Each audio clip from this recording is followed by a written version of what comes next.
এই দেশটাকে সম্পূর্ণ ধ্বংস করে দিচ্ছে বর্তমান ইউনূস সরকার।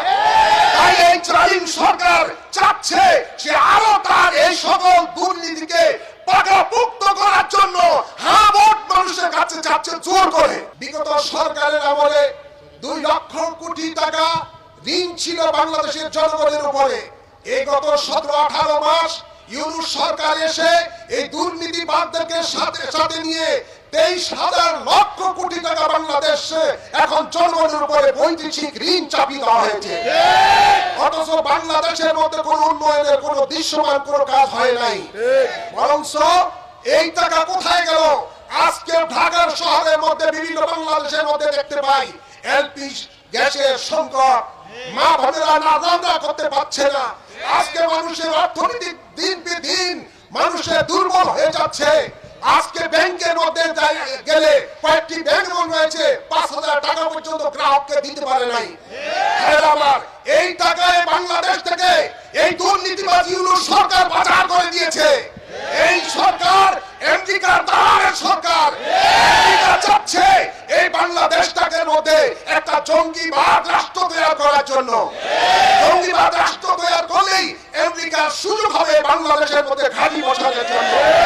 ইদানিং কালে আমরা দেখেছি এই আমেরিকার চামচা ইউনূস বাংলাদেশের সে আপনার সেন্ট মার্টিন দিয়ে দিয়েছে এবং চট্টগ্রামের বন্দর তারা দিয়ে দিয়েছেন। বাংলাদেশের পার্বত্য চট্টগ্রামের একটা অংশ বিদেশের কাছে দিয়ে পায়তারা করা হচ্ছে। এই দেশটাকে সম্পূর্ণ ধ্বংস করে দিচ্ছে বর্তমান ইউনূস সরকার। তাই এই জালিম সরকার চাচ্ছে সে আরো তার এই সকল দুর্নীতিকে পাকাপোক্ত করার জন্য ভোট মানুষের কাছে চাচ্ছে জোর করে। বিভিন্ন শিক্ষা প্রতিষ্ঠানের আপনার শিক্ষকদেরকে ইমামদেরকে বিভিন্ন ভাবে তাদেরকে প্রেসার সৃষ্টি করে সেখানে বলতে ভোট দাও, ভোট দিলেই তিনি যত দুর্নীতি করেছেন সব দুর্নীতি জায়েজ করবেন। আমি দেশবাসীকে বলবো আপনাদের বিবেক রয়েছে, আপনার হুজুকে পাগল হবেন না। হ্যাঁ এবং না কেন দিবেন এই জিনিসটা ভালো করে বুঝে তারপরে আপনি না ভোটের মধ্যে আপনারা আমরা চাই না 72 সংবিধান পরিবর্তন করে তথাকথিত জঙ্গিবাদীদের আপনার দ্বারা গঠিত 24-এর সেই আপনার নতুন করে যে প্রস্তাবনা কতগুলো রয়েছে সেই আপনার গণভোটের মাধ্যমে সেটা বাঙালি জাতি দেখতে চায় না।